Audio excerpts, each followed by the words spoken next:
بسم اللہ الرحمن الرحیم. Welcome back to another session Islamic Knowledge. آج موضوع بحث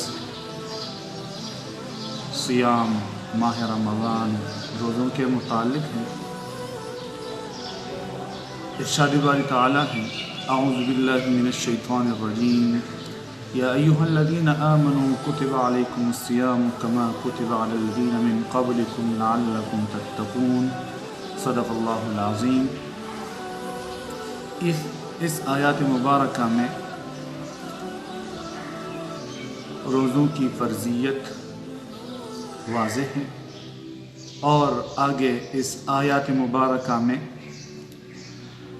جو وجہ بیان کی گئی ہے وہ ہے لعلکم تتقون، تاکہ یہ روزہ دار تقوی دار ہو جائے.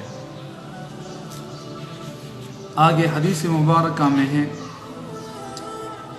بنی الاسلام علی خمس شہادت اللہ الہ الا اللہ وان محمد رسول اللہ وإقام الصلاة وإيتاء الزکاة وحج البیت وصوم رمضان. نبی علیہ السلام کا فرمان مبارک ہے ارکان اسلام میں سے صوم بھی ایک رکن ہے. اسی بنا پر اسلام میں روزوں کو اور ماہ رمضان کو بہت اہمیت حاصل ہے. آگے جو بحث ہے وہ یہ ہے کہ رمضان کے روزے کس پر فرض ہوتے ہیں. رمضان کے روزے کس پر فرض ہوتے ہیں؟ تو اس سوال کے جواب میں رمضان کے روزے کی ادائیگی اور قضا اس شخص پر ضروری ہے جس میں مندرجہ ذیل 4 شرائط پائی جائے. نمبر 1 بالغ ہونا، نمبر 2 مسلمان ہونا، نمبر 3 عقل مند ہونا، عاقل ہونا، بالغ ہونا، نمبر 4 دارالاسلام میں ہونا یا دارالحرب میں ہو اور روزے کے وجوب سے واقف ہو. تو یہی 4 شرائط جس مومن مسلمان میں پائی جائے، چاہے وہ جن سے مذکر ہو یا جن سے مؤنث ہو، تو ان 4 شرائط کی بنا پر اس پر رمضان کے روزے فرض ہوتے ہیں. اب اس کو دوبارہ غور سے سنیے. 4 شرائط ہیں. بالغ ہونا، بچے پر روزہ فرض نہیں. نمبر 2 مسلمان ہونا، کافر پر روزہ فرض نہیں ہے. نمبر 3 عقل مند ہونا، مجنون پر روزہ فرض نہیں ہے. نمبر 4 دارالاسلام میں ہو یا دارالحرب میں ہو اور روزے کے وجوب سے واقف ہونا. تو یہی 4 شرائط رمضان المبارک کے روزے کی فرضیت کی. اب یہ ہے کہ کن کن لوگوں پر روزے کی ادائیگی فرض ہے.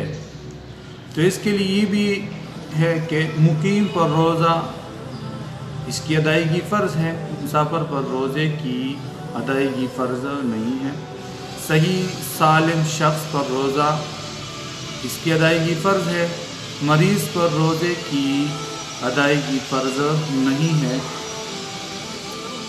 آگے جو شرط ہے وہ ہماری مسلمان بہنوں کے ساتھ اس کا تعلق ہے، مطلب مینسز اور نفاس سے پاک ہو، صاف ہو. جب ان ایام میں ہو تو اس پر روزے کی ادائیگی فرض نہیں ہے. اب یہ ہے کہ روزے کی ادائیگی کب صحیح ہوتی ہے؟ روزے کی ادائیگی اس وقت درست ہوتی ہے جب کہ مندرجہ ذیل 4 شرائط مکمل طریقہ سے پائی جائے. نمبر 1 روزے کی نیت ایسے وقت میں کرنا جس میں نیت کرنا درست ہو. نمبر 2 عورت حیض و نفاس سے پاک ہو. نمبر 3 روزہ رکھنے والا ان چیزوں سے خالی ہو جو روزے کو فاسد کر دیتی ہے، جیسے کہ کھانا پینا یا ہم بستری کرنا یا جو ان کے حکم میں داخل ہو۔ نمبر 4 روزے کی ادائیگی کی صحت کے لیے روزہ دار کا جنابت سے خالی ہونا شرط نہیں ہے۔ اب آگے جو بحث آ رہی ہے کہ انواع الصیام، تو یہ ہے کہ کبھی روزہ فرض ہوتا ہے، کبھی واجب ہوتا ہے، کبھی سنت ہوتا ہے، تو اس کے متعلق یہ بحث ہے کہ انواع الصیام روزے کے کتنی قسمیں ہیں۔ تو اس کے متعلق یہ ہے کہ روزہ کی 6 قسمیں ہیں۔ نمبر 1 فرض، نمبر 2 واجب، نمبر 3 سنت، نمبر 4 مستحب، نمبر 5 مکروہ، نمبر 6 حرام۔ فرض روزہ رمضان مبارک کا روزہ ہے۔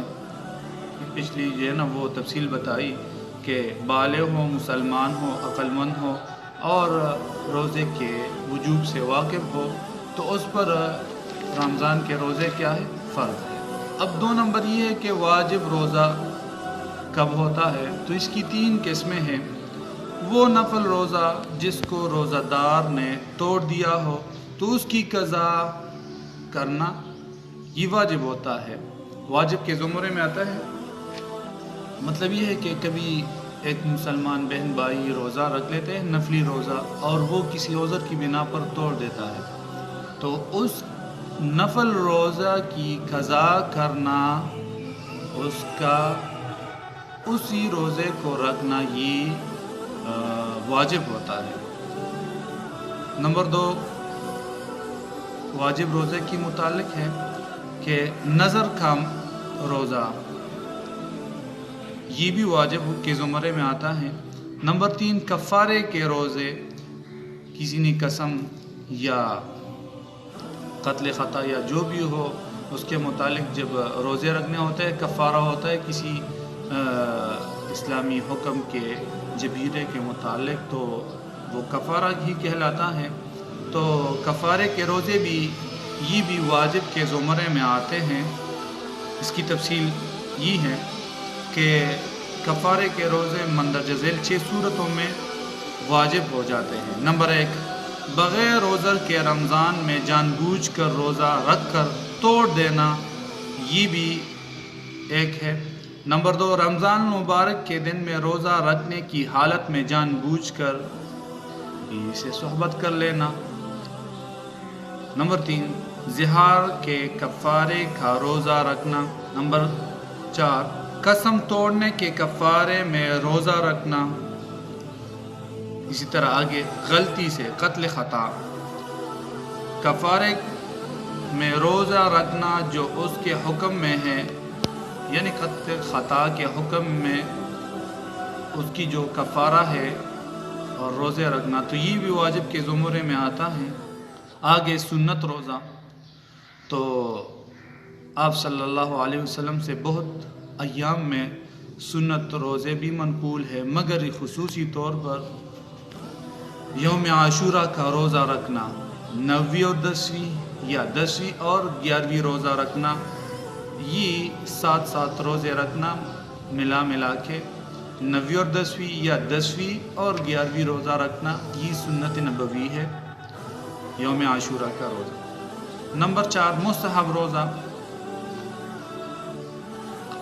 ہر مہینے میں 3 دن روزہ رکھنا خواہ کسی دن ہو۔